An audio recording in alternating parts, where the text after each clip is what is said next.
Hi, Barbara. Good morning, Don. Morning, Steve. Good morning, Mike. Good morning, Barbara. How are you guys? Good. Rainy, rainy. I think it's going to be stormy all day. I just checked the weather. I was going to go down and get peaches and porter today, but I don't think I'll do that today.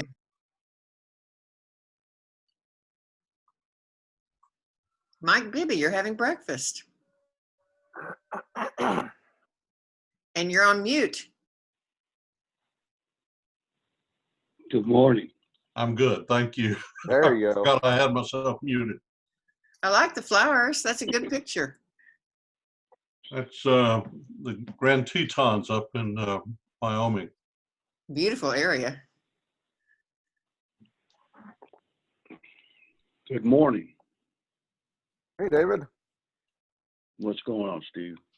You know, as little as possible. That way I stay out of trouble. For the most part.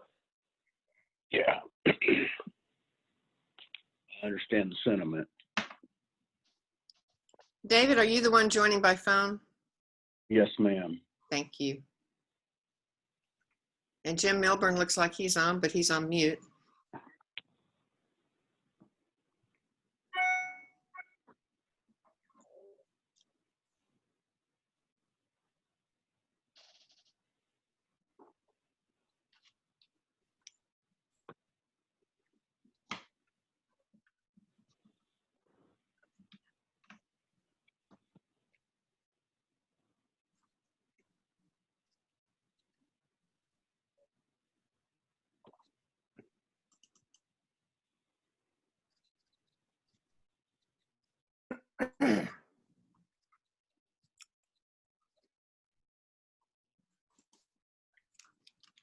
You guys remember that Shelby Soder talked to us a couple of weeks ago about juvenile diabetes.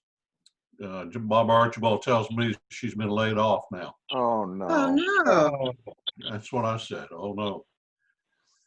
So if you know of any job openings that she'd do well in, she impressed me. I wish I had some way to recommend something for her.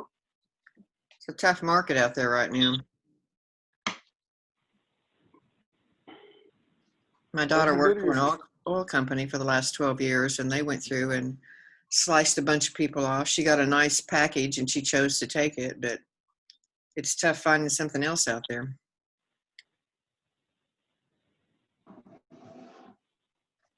What'd you do to your nose, Mike?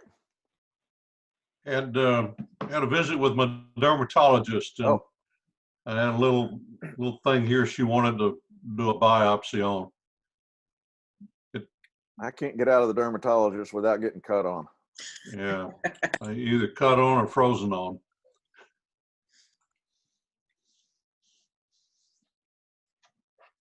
Morning, Bill. Hey, Bill, you shaved. You're on mute, Bill. Can't hear you. There you go. Now you can. And now we can recognize you. But it was a good beard. I thought so too. What I especially enjoyed was having hair on my head. By the way, that was the finest, softest hair I think I may have ever touched. I like beards. Alan had one when we got married, and then after a while he shaved it off. But I think they're attractive. Well, that's what he didn't have to please you anymore, I guess. So I'm not so sure. It must be it. Yeah. Well, anyway, I was going to shave in another month or so, but I had to get a long-term ID made. So I went ahead and had to have a new picture for that. So we did it early. But I don't have to worry about bedhead anymore, just by double chin. Good morning, Tamara. Morning, Tamara. Good morning.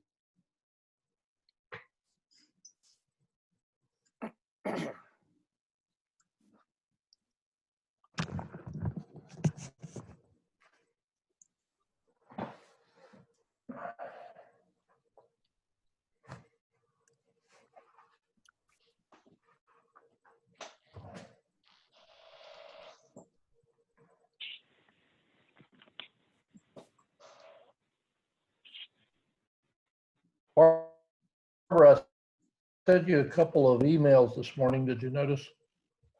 I haven't gotten on email yet. Should I go look at them right now? You know, I think so, but I think the question you sent me is maybe worth a discussion this morning, at least to mention it. So Okay, I sent you more data. let me look here and see what you sent me. I sent you 2 emails. I see one.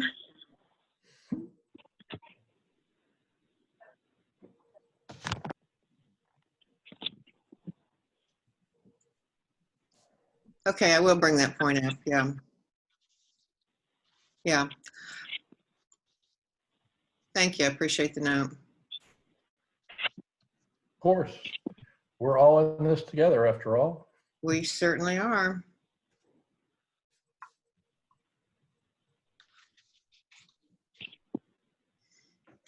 Morning, Jim.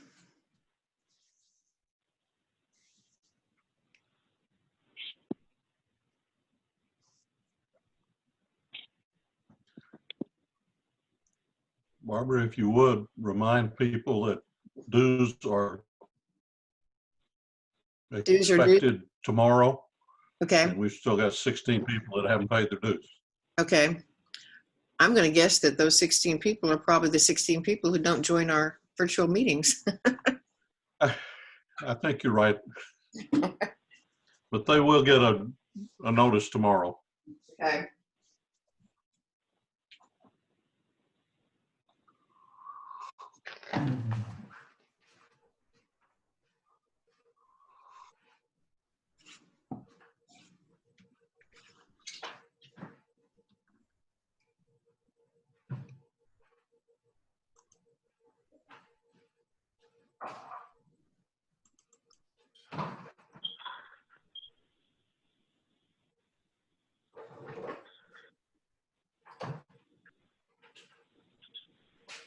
Happy bucks.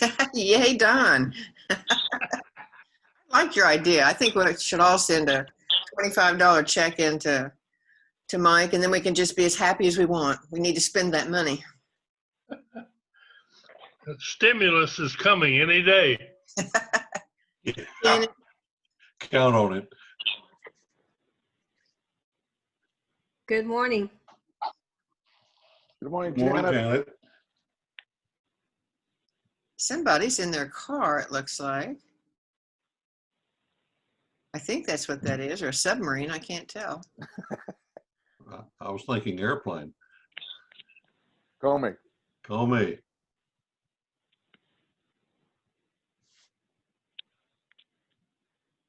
Comey must be coming home from work. Good Bless his morning, heart. Janet. Good morning.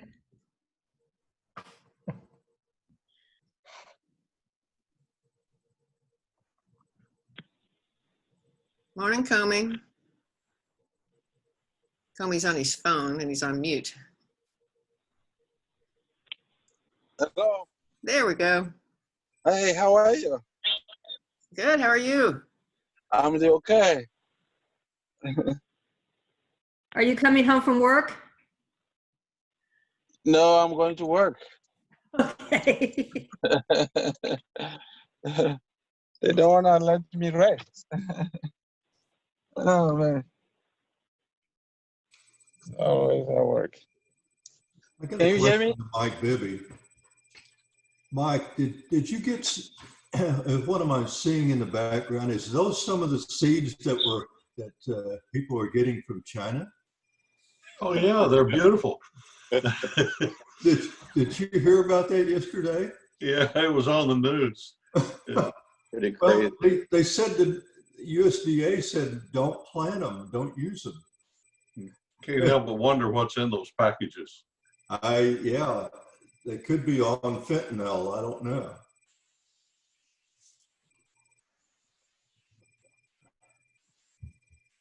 That looks like Kurt Glasgow.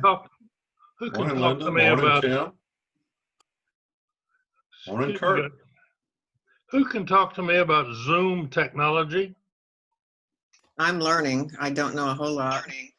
Buy the stock. What do you need to know? need to know.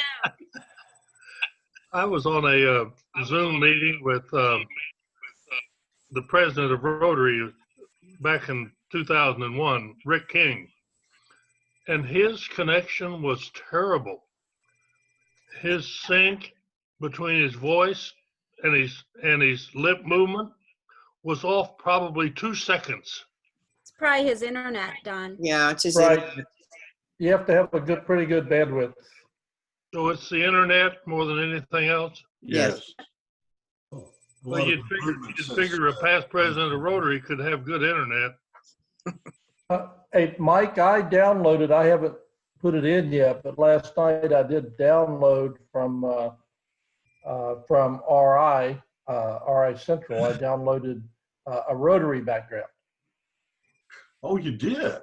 Oh yeah, they have several there, but Well, I'll have to go investigate that. I'm going to have to investigate too how I make that happen. But anyway, I saw it, downloaded it, so I thought that might be interesting for some meetings in did the too. future. I couldn't get it to work though. Let me know when you do.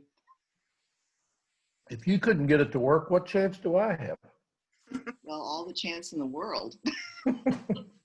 Wanted to ask the judge this morning, how crowded is the docket, Kurt?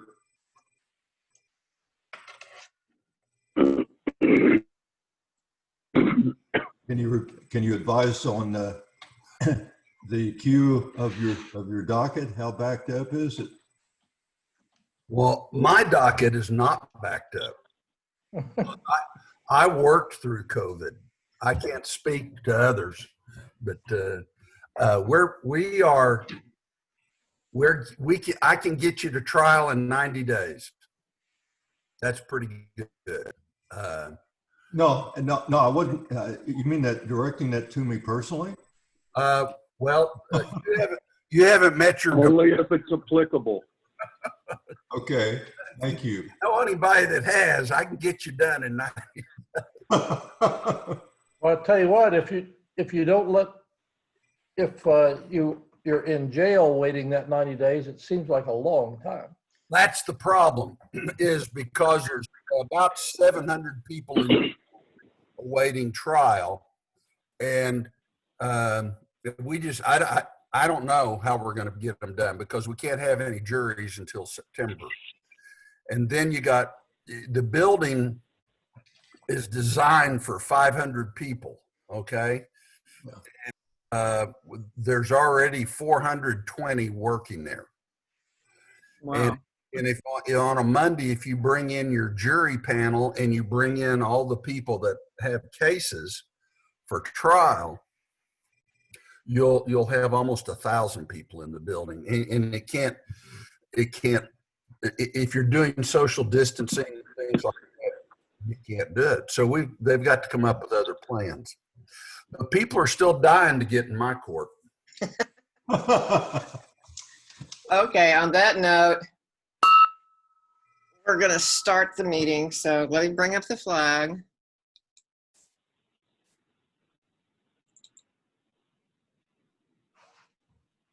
Okay, David McCollum, you're ROD. You want to take over? Absolutely. Let's please bow our heads for a prayer.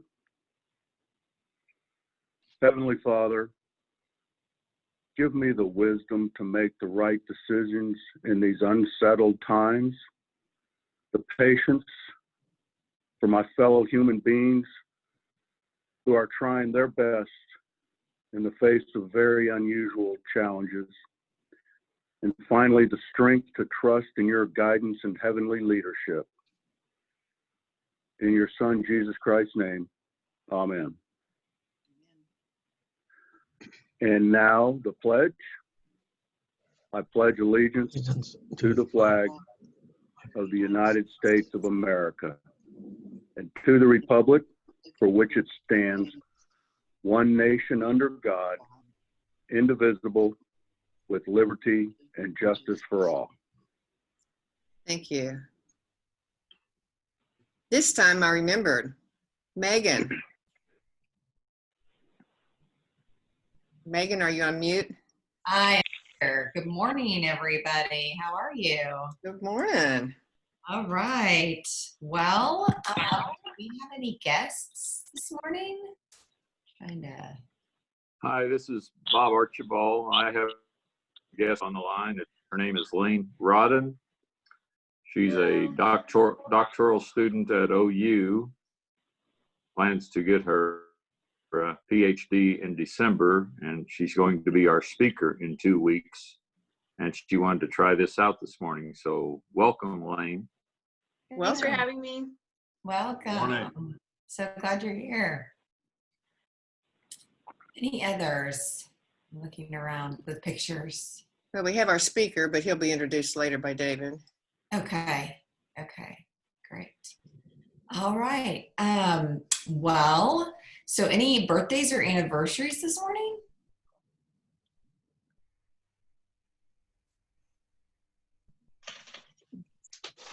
None? End of July was quiet. I do. Okay, all right. Kathy and I celebrated our 36th wedding anniversary last night. Wow. Yeah, it was great. She wanted fish for dinner. She went to Bodine's. I went to White River. It worked out really well. Well, congratulations. Any other birthdays?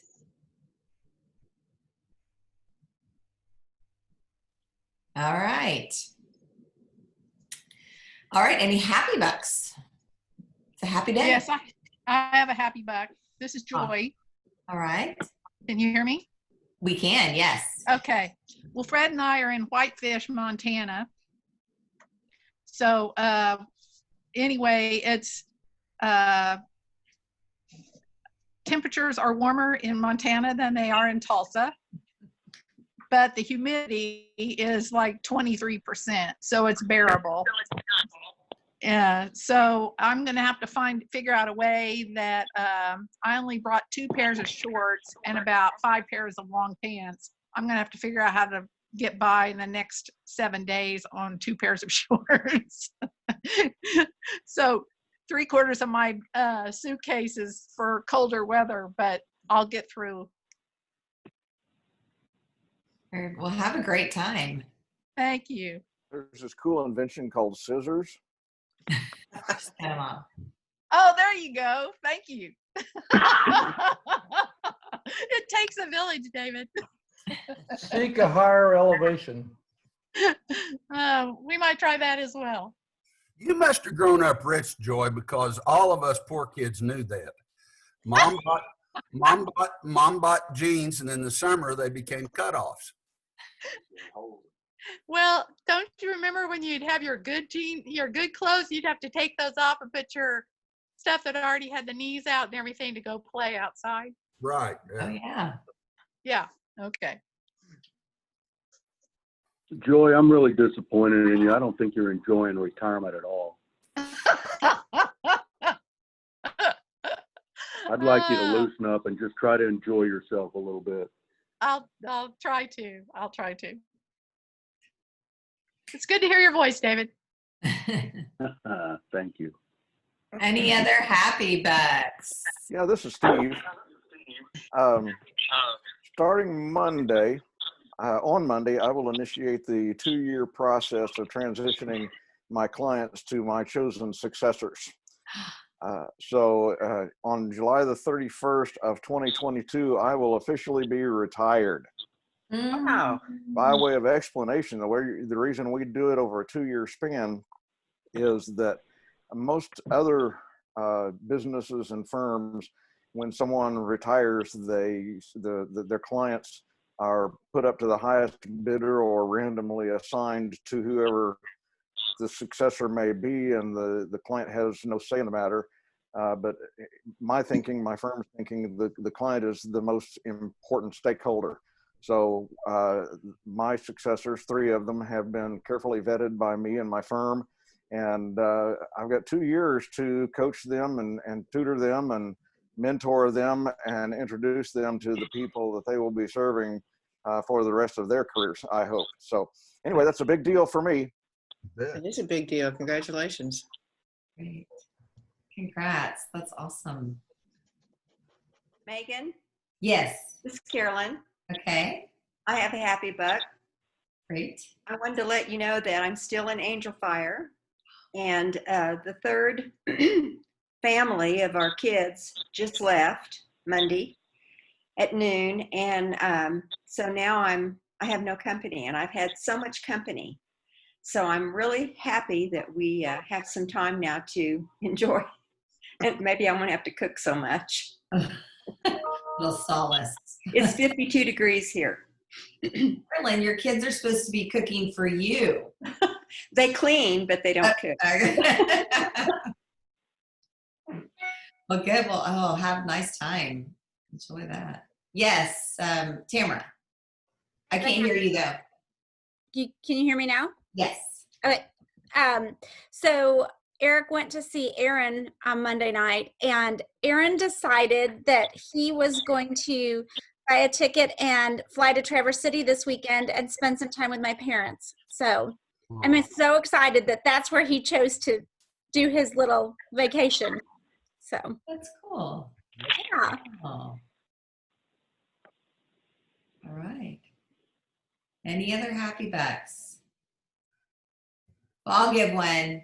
I actually went to Dallas this past weekend, Arlington area, and I flew for the first time since all the pandemic. I don't know if anybody has gotten on an airplane, but it's definitely different now, and it's actually better because, like on Southwest, they don't sit anybody in your center seats, and they put you on 10 at a time. So it's not like the hustle and bustle. So it was just, it was a short flight, so it was very safe. I felt very safe. Everybody had masks on.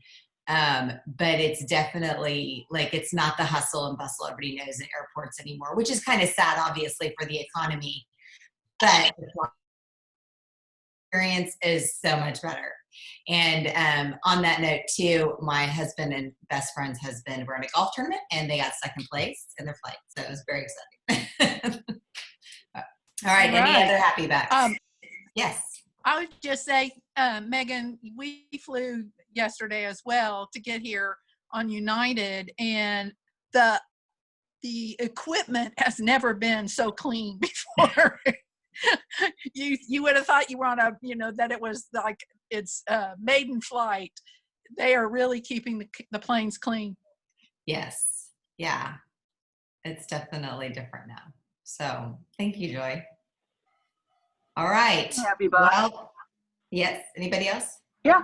Okay, One great. more. Martha. Well, my happy buck is just that I'm thrilled to death to see the rain, because my water bill has been the national debt because I planted all these flowers. And so every day I go out and they're wilted. And so it's so nice to see their little leaves all, pointing to the sky and happy. And so that's my happy buck, is I'm glad to see the rain.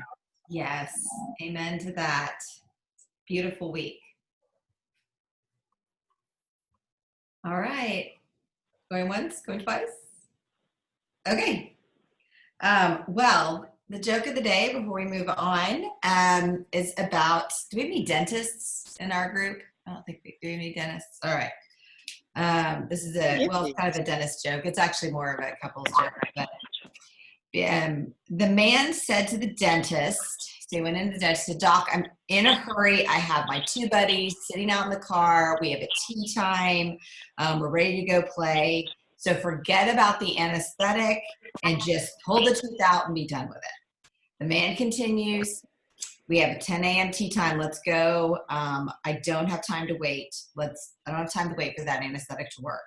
The dentist thought to himself, "My goodness, this is surely a very brave man to be asking for his tooth to be pulled out without using any painkiller or anything like that." So the dentist asked him, "Which tooth is it? Show it to me." The man turned to his wife and said, "Open your mouth, honey. Show him."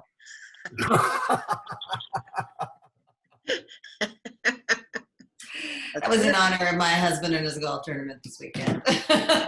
So, all right. Over to you, Barbara. Thank you, Megan. Couple things here.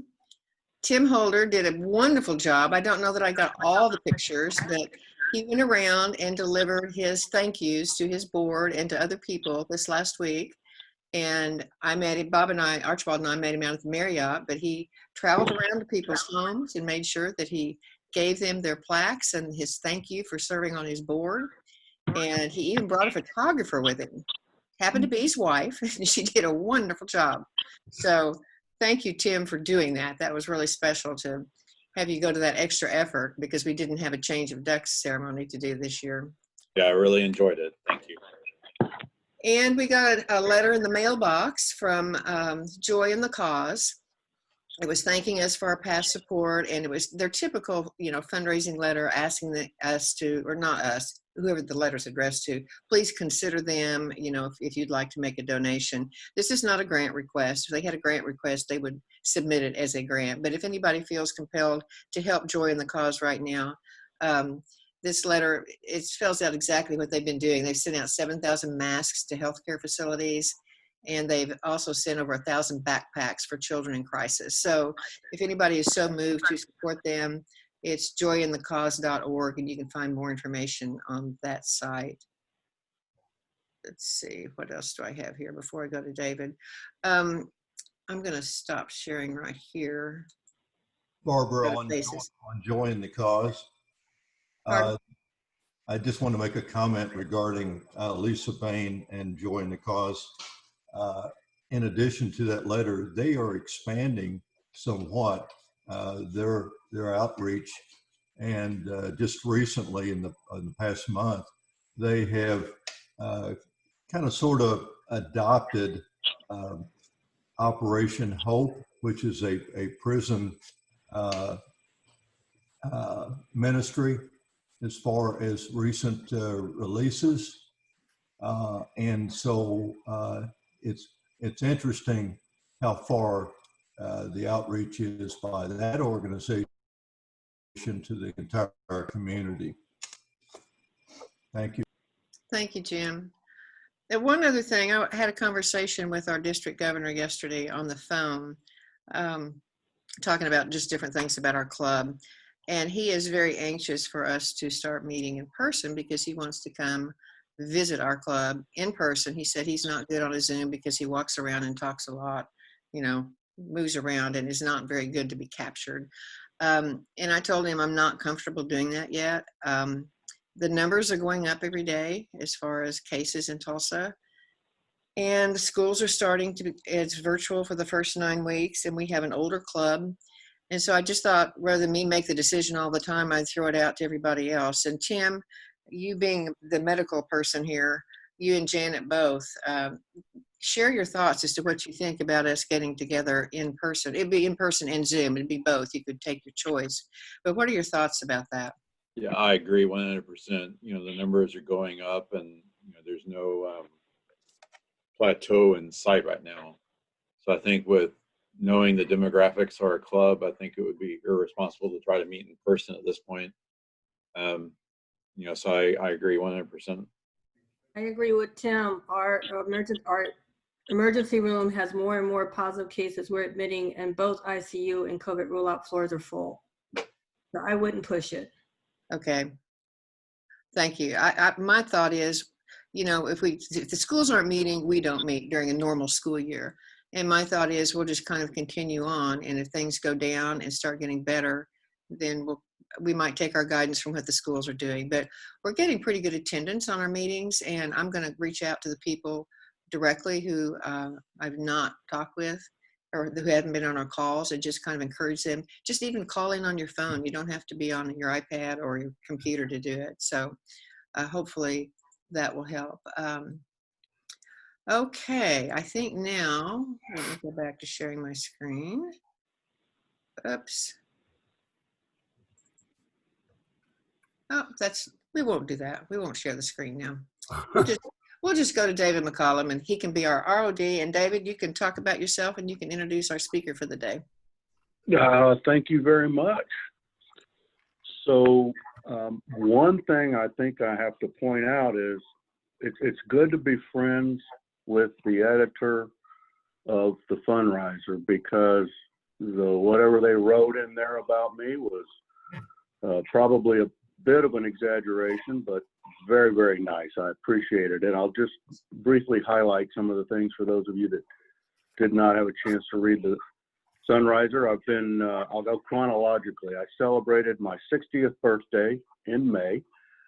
So I am now several months into the ability to tap into my IRAs without having to pay any additional penalties. That's a big deal in my world. I've been in financial services for 26 years. I'm actually into my 27th year now. I've been married. We've celebrated 11 anniversaries, so we're in our 12th year. I've been with Edward Jones for 11 years, and with Sunrise, I believe I'm celebrating my 9th anniversary now into my 8th anniversary now into my 9th year. I was on the first Lobster Fest committee, in addition to serving as Sergeant at Arms, and whatever, that was very kind comment in the Sunriser. Thank you, Steve and Kit. There is an update on my wife and I's number of canine kids. Some of you may have heard about the puppy farm that was apprehended about 10 days ago. They found something like 80 some odd dogs there that they needed some help with, and so my wife are currently fostering one of the dogs that came from that puppy farm, a little Yorkie who has been very severely traumatized, and we're trying to get her back into health. Excuse me. My guess is that the minute she walked into our house, there's no way my wife will let her leave. So we may be permanent parents of 5 canine kids instead of 4. So that's enough about me. I'd like to go and introduce now our speaker for the day. We are pleased to have John Wright here. John is the Tulsa County Assessor. This is not the first time we've had the county assessor. These are always very interesting meetings because we learn what the assessor does, and they always give us some very good information about things that we might need to look at within our own homes and stuff to make sure that we're not being overtaxed and we're taking advantage of all the benefits that are available to us through the county assessor's office. John was took over the office on December 1st, 2018. However, this was not a new gig for him for all intents and purposes, as he'd been with the assessor's office for 8 years. The role of the county assessor has changed. It's gotten more technical, more statistical, analytical, and complex over the recent years, although the fundamentals of property management have remained the same. John brings a number of skills to this position. He has an assessment administration specialist certification that is conferred by the International Association of Assessing Officers, the County Assessor Certificate from the OSU Training Center, an International Association of Assessing Officers accredited member since 2015, Advanced Assessor accreditations since awarded June 2011, Initial Assessor accreditation also in 2011. He's a member of the was a member of the Oklahoma House of Representatives from 1998 to 2010. He's was chairman of the Administrative Rules Committee of the Oklahoma House of Representatives from 2005 to 2010. He was elected by the House Majority Caucus to serve as caucus chairman from 2006 to 2010. He is currently an inactive licensed Oklahoma real estate broker and has been associated with the Greater Tulsa Association of Realtors from 1998 to 2010. and he received a Bachelor's of Science in Marketing from Jacksonville University in Jacksonville, Florida. John is also joined by his colleague, Audrey Isabel, and they're going to tag team us today. John, take it over. Thank you very much for that kind introduction. I appreciate it, and it's a joy to be with you this morning. And I join you from the office downtown. It is always interesting on these Zoom calls when you get to see people in their home offices. Judge Glasgow, it's good to see you this morning. Morning, John. Thank you. Thank you again for the invitation to be with you. We always enjoy these opportunities to begin to communicate some of the details about the responsibilities of the office. I want to compliment the way in which you all have adapted to this new virtual meeting situation.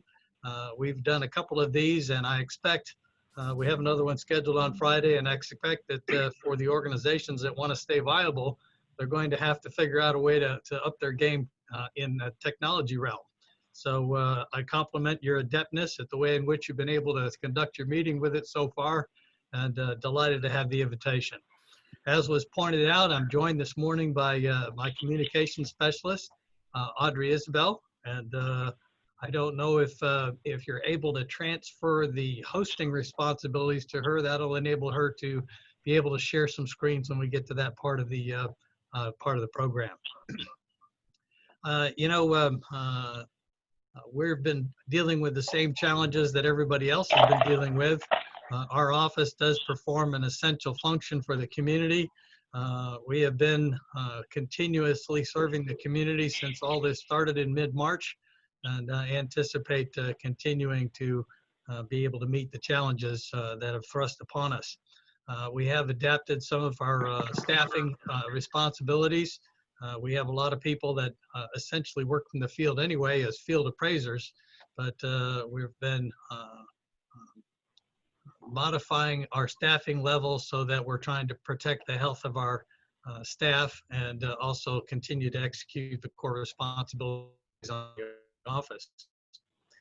The core responsibility of the office is to put an accurate fair market value on all property in the county as of the assessment date, which is January 1st. And you can imagine that this has created an interesting situation this year during the appeals process, as many of the businesses have been impacted since March with their activity level, the amount of business that they've been able to engage in. And many have felt that certainly that we should adjust their assessment for 2020 because of that impact. However, we're charged with looking at the valuation as of the assessment date, January 1st. And of course, we didn't have the first death of COVID in Oklahoma till March. And quite frankly, we were all just observing this with interest during the month of February. So we didn't anticipate that we'd be in this scenario for this length of time.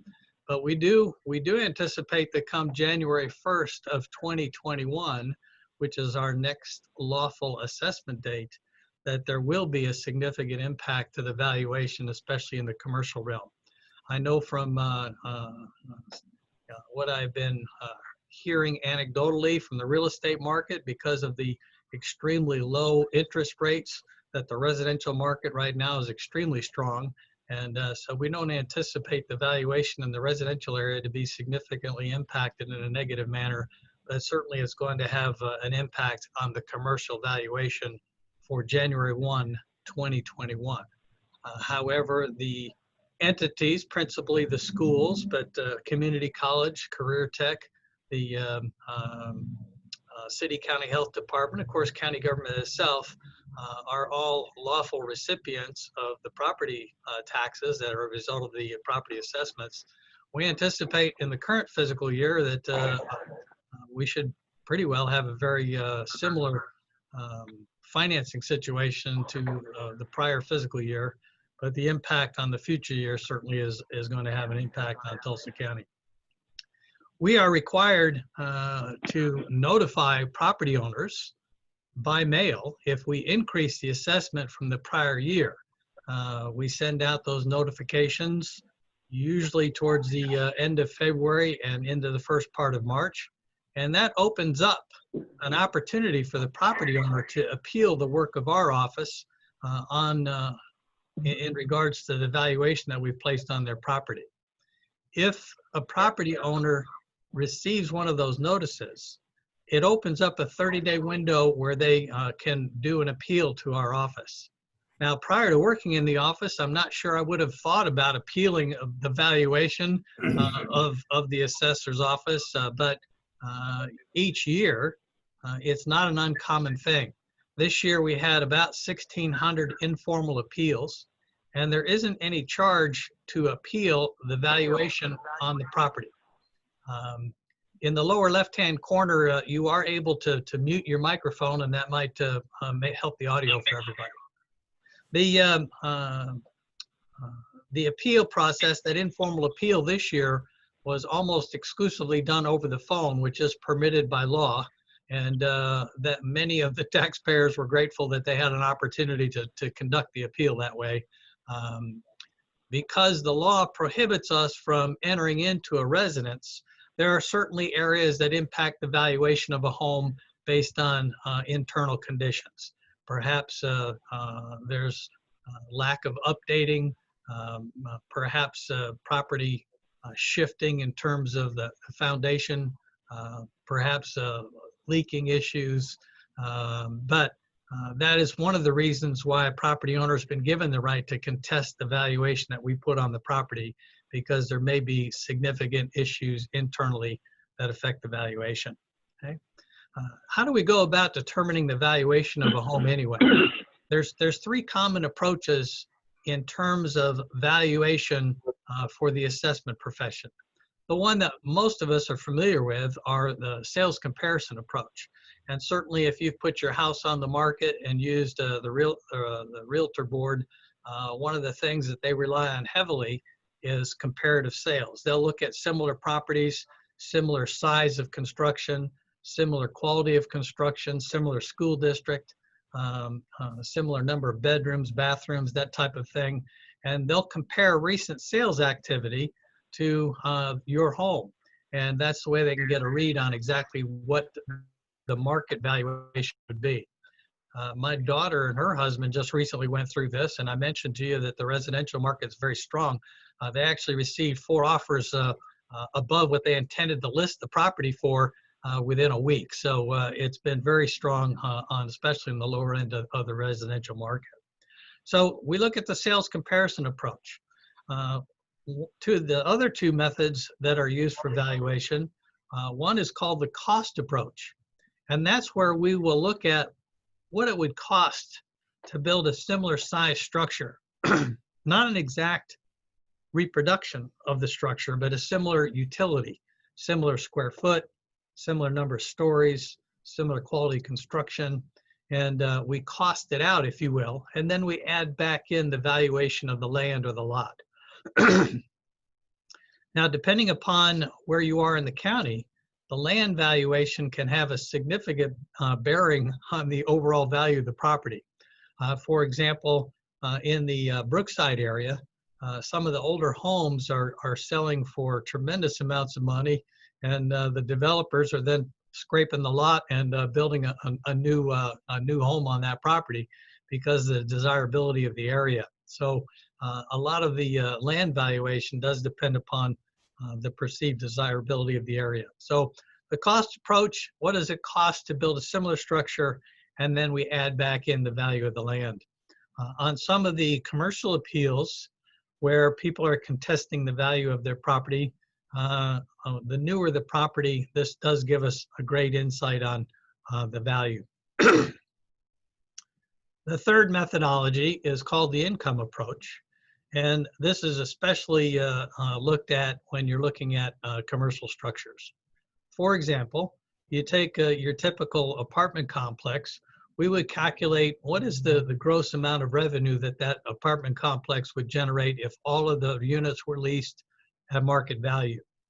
Then we allow a certain allowance for what's called vacancy and collection loss.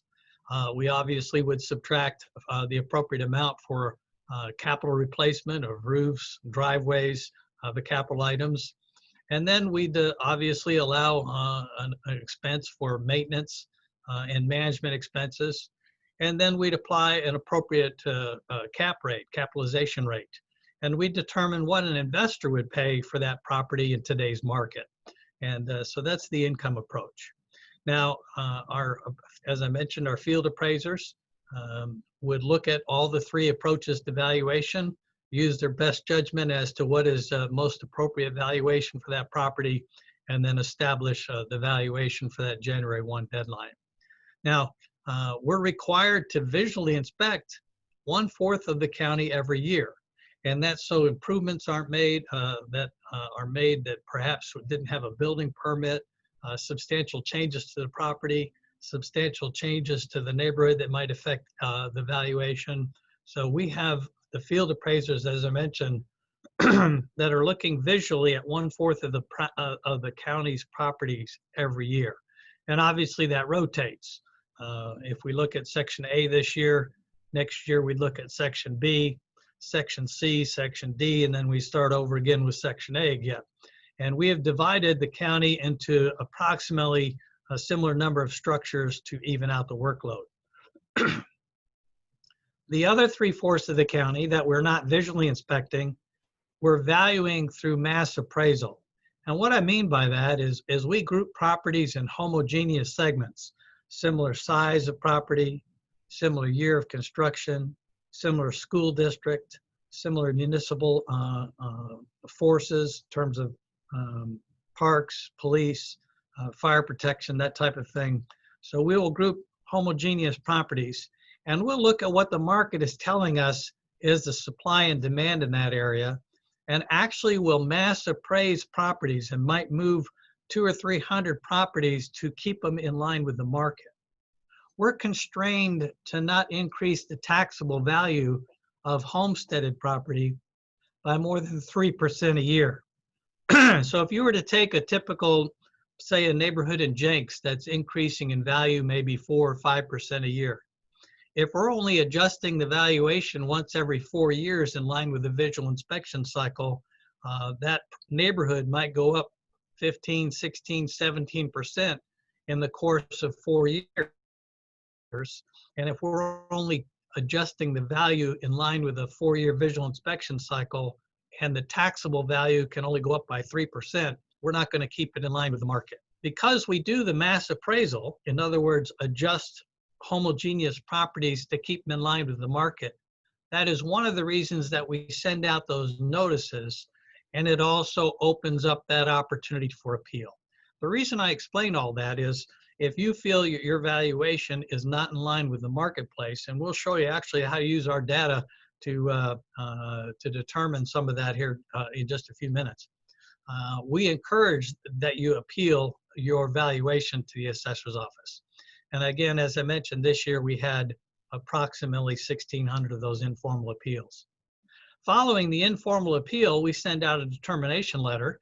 And if the property owner still doesn't agree with the valuation of our office, and again, that informal appeal is at no charge, the statutes give the property owner the next level of appeal, which we refer to as the formal level of appeal.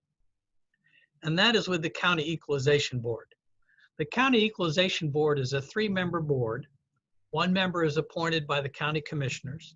1 member is appointed by the district judges. And 1 member is appointed by the tax commission. And they sit as a separate panel, separate and distinct from our office. And that provides the property owner with an independent panel, an independent hearing of our valuation in a formal appeal process. Now we call it a formal appeal, but it's just another presentation of the information before this 3-member panel. That is also able to be done over the phone. And this year, because of the COVID challenge, 2 of the members were actually meeting remotely. So it was quite a challenge technologically to provide that appeal process for the property owners. And typically we have this year, I think around 125 of the informal appeals went to the formal level. Following the formal appeal, if there is still a disagreement as to valuation, then the citizen, the taxpayer, is granted the opportunity then to take that evaluation to the district court. And so usually every year a handful of properties end up in district court. Once obviously at the court level, there's filing fees, attorney fees, and that type of thing. We're willing to defend what we believe is the right value on behalf of the rest of the taxpayers if we feel that we've got the correct value on the property. I charge our appraisers with looking at the property and the fair market value, not who owns the property. So we're looking at the property's valuation. And I want to touch just briefly for a minute on the exemptions that are available to the taxpayer, and then we'll show the website. And Audrey, have you been able to obtain the host responsibilities? It appears that she maybe have. Okay. And Yes, then she has sharing capabilities. I've allowed her to share, so she can share whenever she'd like to. thank you very much. We'll get to that in just a minute. The most common exemption that individuals are qualified for is called the homestead exemption. And as I already quickly alluded to, that constrains the opportunity for the taxable value to go up no more than 3% a year. So even if the market value is going up 5% a year, the amount that would be used for a tax calculation would only increase by 3% a year. In the old days, they'd call that a governor on a car. It limits the amount that it could increase. So the homestead exemption, in order to qualify for that, you need to be the property owner, your name on the deed. It has to be your principal residence, and you have to be occupying it January 1st, okay? And then you're able to file for a homestead exemption.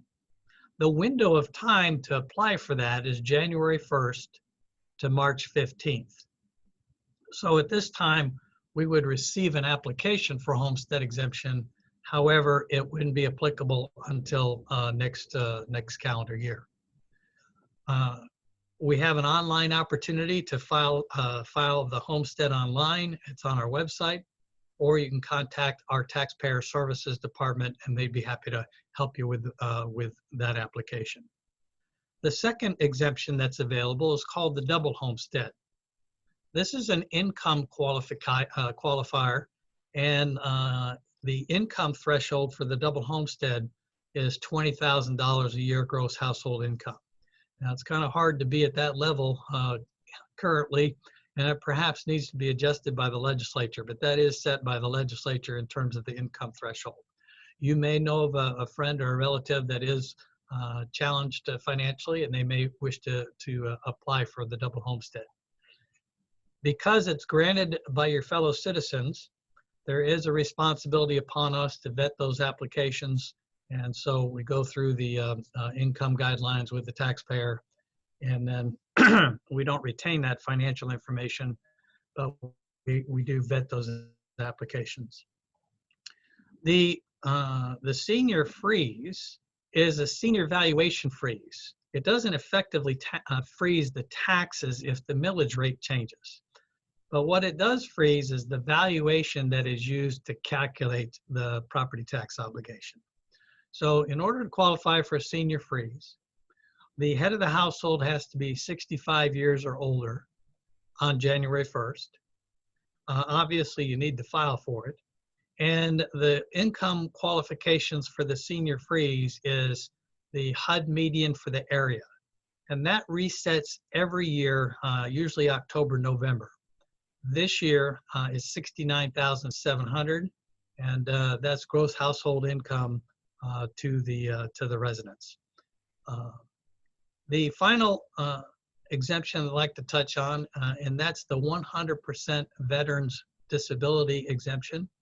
If a veteran is rated as 100% service-connected disability, and the rating for this is done out of Muskogee.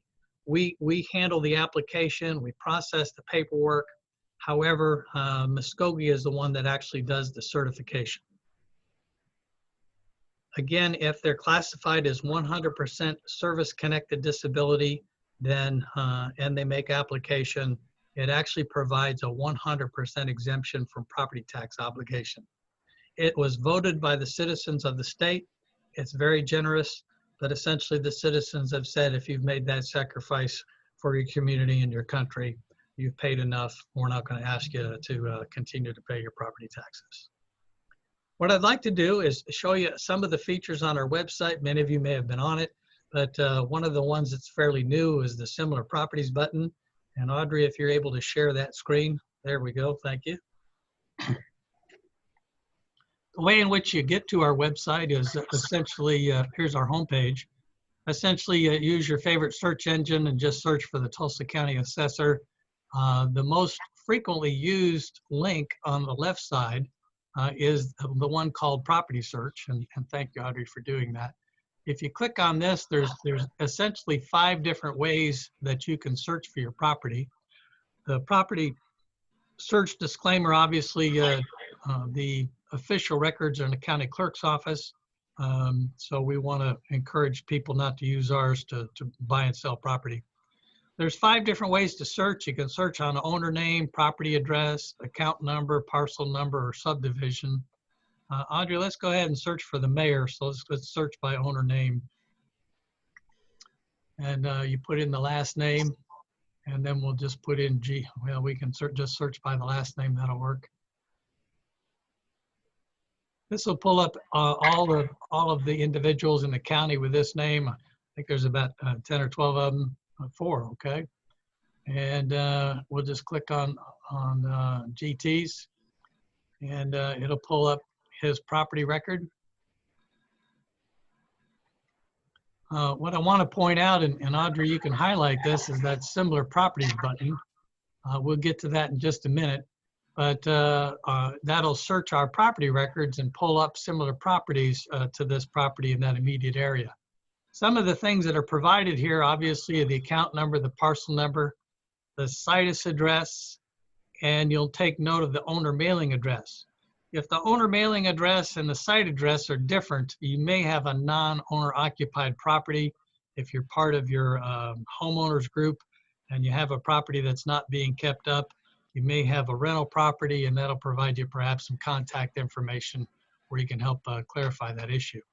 We provide the last 3 years of valuation. Again, that's that January 1st valuation. Oklahoma is a fractional assessment state. We apply that 11% assessment ratio towards the market value. Actually, the taxable value, you see both of them are listed. It's the taxable value that's used for the calculation of the annual property tax obligation.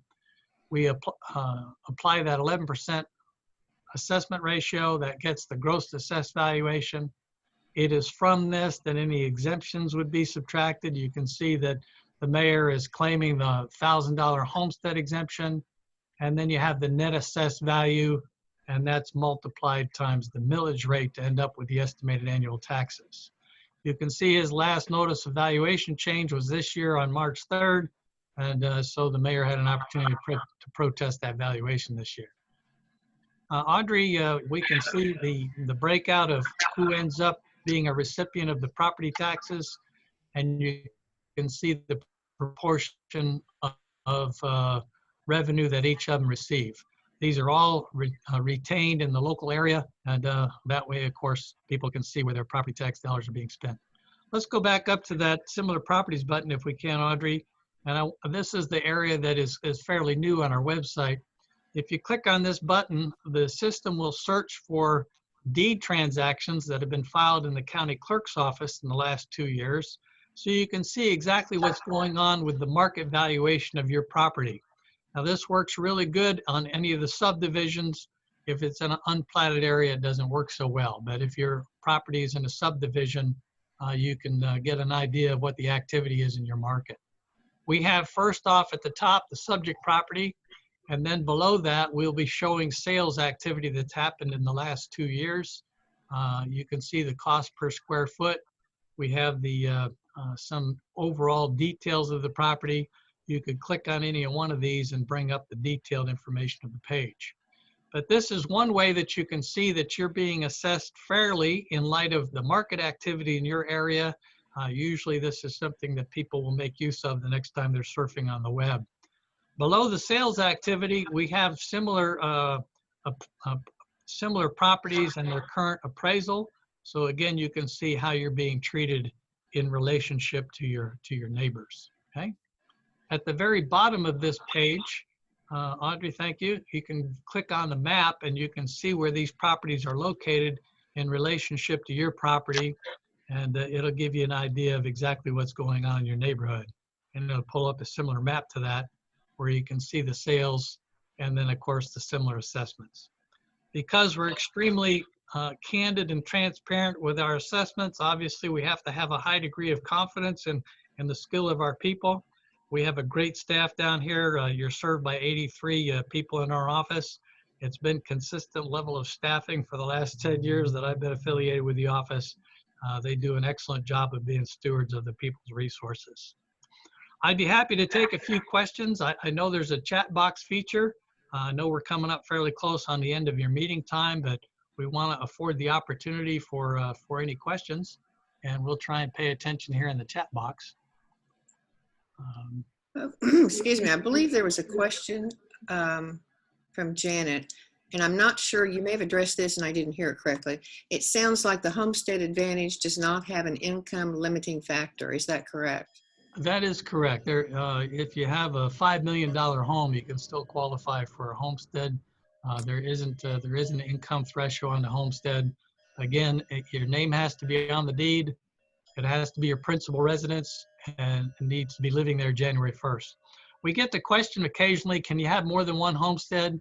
You can only have one principal residence. And we did get a request to cancel a couple from Alaska a couple of years back. They wanted to qualify for the Alaska oil payout. And Alaska discovered they had an Oklahoma homestead. So that occasionally happens. It is one per person. I know you mentioned that a lot of home sales are happening and people are going to be paying taxes on their homes. Does the current pandemic challenge of decreasing revenue in many areas of government impact your area of service?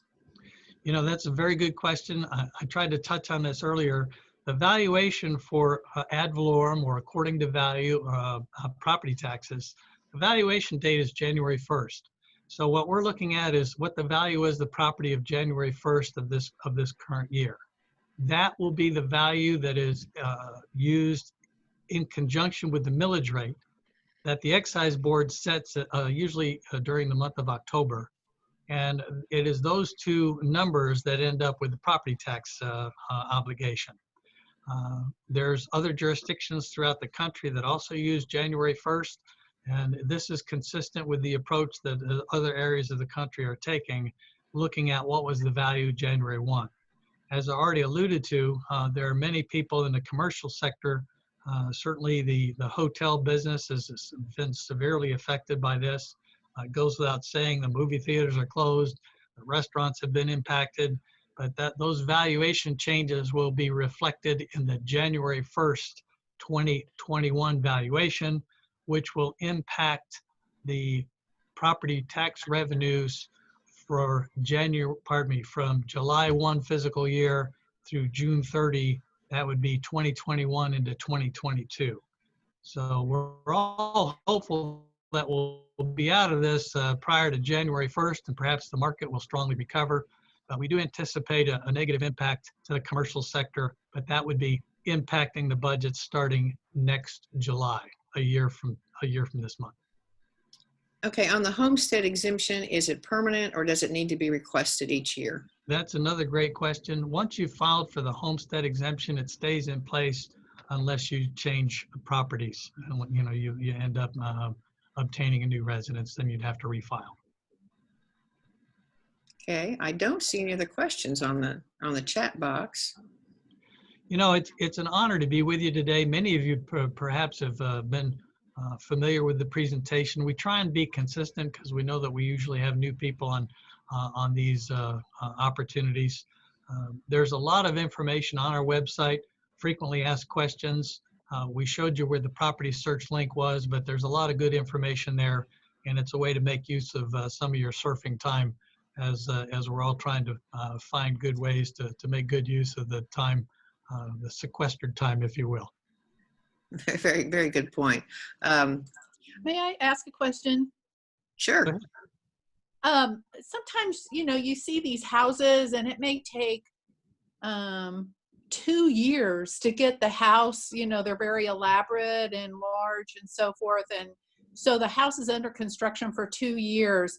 Does that valuation on the house get updated at the beginning of each calendar year? That's a very good question. There was a court case just a couple of years back, and as a result of that court case, we're constrained from putting a property on for property tax purposes until the property is complete. So until it's complete, we'd have a land-only valuation. And that was the result of, again, a Supreme Court decision. Prior to that, we would value it for the materials, but now the improvements are not added until the property is completed. And that's a very good question. Thank you, Joy. Well, if there are no other questions, I'd like to thank you very much for speaking with us today, both you and your communications person there, Audrey. When I heard that we were going to talk about taxes at 7 o'clock in the morning, I thought, oh goodness, this is going to have to, this is going to be interesting. But actually, it really was interesting, and I think we all learned a little bit more than we knew coming in, particularly about how to navigate on your website. We've got a house. We live over in Maple Ridge, and we've got a house next to us that's been empty and gutted for 2 years, and we just keep hoping that someone will buy it and fix it up. So. Well, the owner mailing address should be on that website if you want to nudge them along with perhaps a positive communication. That's a great idea, because we need to do that. It's changed owners. People keep thinking that they can afford to fix it up, and they get in there and find out they can't. So it's an eyesore, but that's just it. So, well, on behalf of the whole club, thank you very much for joining us today, and it was our pleasure. Thank you for the invitation. And if there are questions that were generated, or if you think of something later today that you wish you'd asked, please feel free to call our office. We're here to serve you. We're open 8 to 5. We're in the county courthouse facility, if you will. If you've done jury duty, that's in the basement of the 9-story county courthouse. We're connected to that building by a 3-level walkway. We are slated to move into the new county administration building, which is catty corner to our current office. It's that black building downtown that's under construction. That's slated to happen later in the fall, October, November. So again, it was an honor to be with you. Thank you for the invite, and thank you for your good questions and opportunity to participate this morning. Well, thank you very much. We enjoyed it. Appreciate it, and we'll see the rest of you guys next week. Thank you.